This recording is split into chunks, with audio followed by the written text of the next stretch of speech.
ഇതുപോലെ ഒരുപാട് മില്ല് നമ്മുടെ കേരളത്തിലുണ്ടല്ലോ. അതിനൊക്കെ കേക്ക് ഫ്രഷ് എങ്ങനെയാ ഡിഫറെന്റ് ആയിട്ടിരിക്കുന്നത്? ഒന്ന്, നമ്മൾ കഴുകി ഉണക്കി, നമ്മളെങ്ങനെ വീടുകളിൽ ചെയ്യുന്നത് അതുപോലെ തന്നെ കഴുകി ഉണക്കി നെല്ലി പൊടിപ്പിക്കുകയാണ് ചെയ്യുന്നത്. അത് നമുക്ക് ഒരുപാട് ലോസ്, വെയിറ്റ് ലോസ് വരും, പിന്നെ ലേബർ കോസ്റ്റ് വരും. അപ്പം സാധാരണ ഒരു 500 രൂപ അല്ലെ 750 രൂപയുടെ ഒരു മുളക് നമ്മൾ കഴുകി ഉണക്കുമ്പോൾ ഒരു 250 ഗ്രാം നമുക്ക് നഷ്ടപ്പെടും. ഈ 250 ഗ്രാം പ്രൈസ് വെയിറ്റ് ലോസാണ്, പിന്നെ labour cost. Compare to market ഇപ്പൊ കേക്ക് ഫ്രഷിലെ പ്രൊഡക്ട്സിനൊക്കെ റേറ്റ് കൂടുതലാണെന്ന്, എന്താണ് അതിന്റെ റീസൺ? മുളക് അല്ലെങ്കിൽ മല്ലി നമുക്ക് സെമി ഡ്രൈ ആയിട്ടാണ് കിട്ടുന്നത്. ഈ സെമി ഡ്രൈ എന്ന് പറയുമ്പോൾ അതിനകത്ത് ചെറിയ വാട്ടർ കണ്ടന്റ് ഉണ്ടാവും. അപ്പോൾ 5 കിലോയുടെ ഒരു പ്രൊഡക്റ്റ് നമുക്ക് ചിലപ്പോൾ 7 കിലോ ആയിട്ടായിരിക്കും കിട്ടുന്നത്. ഇത് കഴുകി ഉണക്കുമ്പോഴത്തേന് 2 കിലോ അങ്ങ് പോകും. ഒരു 250 ഗ്രാം പെർ കെ ജി. അപ്പോൾ ഒരു 10 കിലോ എന്ന് പറയുമ്പോൾ 2.5 kg. 30 kgയുടെ ചാക്കാകുമ്പോൾ എത്രയായി? ഒരു 10 kg നമുക്ക് നഷ്ടം. അല്ലെങ്കിൽ വെളിച്ചെണ്ണ, 1 ലിറ്റർ വെളിച്ചെണ്ണയ്ക്ക് 13 തേങ്ങ വേണം. ഒരു തേങ്ങയ്ക്ക് ഒരു 35 കൂട്ടിയാലും 455 പ്രൈസ് അതിൻ്റെ തേങ്ങയുടെ കോസ്റ്റ് ആവും. എങ്ങനെ നമുക്ക് അതിൽ കുറഞ്ഞു കൊടുക്കാൻ പറ്റും? അതായത് ഞാൻ എടുക്കുന്ന തേങ്ങയുടെ കോസ്റ്റ്, അത് കഴിഞ്ഞ് കൊപ്രയാക്കണം, ആട്ടണം, വെളിച്ചെണ്ണ ആക്കണം, ഇത്രയും പ്രോസസ്സ് ഉണ്ട്. അതിനകത്ത് labour cost, production cost. Minimum ഒരു 550 അല്ലാതെ ഒരിക്കലും ഈ ഒരു പ്രൊഡക്റ്റ് കൊടുക്കാൻ പറ്റത്തില്ല.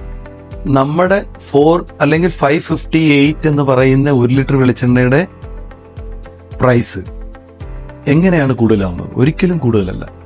അതൊരു പ്രത്യേകത. രണ്ടാമത്തെ പ്രത്യേകത എന്ന് പറഞ്ഞു കഴിഞ്ഞാൽ നമ്മൾ പ്രിസർവേറ്റീവ്സോ കെമിക്കൽസോ ഒന്നും ഇടുന്നില്ല. മാനുഫാക്ചർ ടു കസ്റ്റമറാണ് നമ്മൾ എപ്പോഴും ചെയ്യുന്നത്.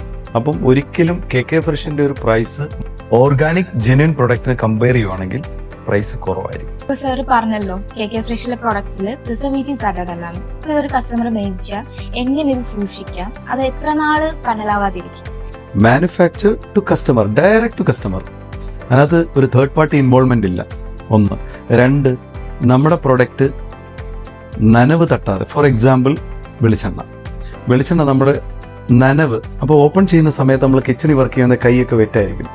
ആ വെറ്റില്ലാതെ, നനവില്ലാതെ നമുക്ക് ആ അടപ്പ് തുറക്കുകയും ഒഴിക്കുകയും ചെയ്യാൻ പറ്റുമെങ്കിൽ അത് മിനിമം 1 to 2 years നമുക്ക് വെക്കാം. അതുപോലെ തന്നെ മുളക് പൊടി, ഫോർ എക്സാമ്പിൾ മല്ലി, മുളക് എന്തെങ്കിലും ആയിക്കോട്ടെ, അത് നമ്മൾ ഒരു ബൾക്ക് പാക്ക് 2 kg അല്ലെ 5 kg മേടിക്കുന്നതിരിക്കട്ടെ, നമ്മളൊരു കണ്ടെയ്നറിനകത്ത് സൂക്ഷിക്കാം. ആ സൂക്ഷിച്ചു വെക്കുന്ന സാധനത്തിനകത്ത് എയർ ടൈറ്റ്, അതായത് തിരിക്കുന്ന കണ്ടെയ്നർ ആയിരിക്കണം, അല്ലാതെ പ്രസ് ചെയ്യുന്നതല്ല.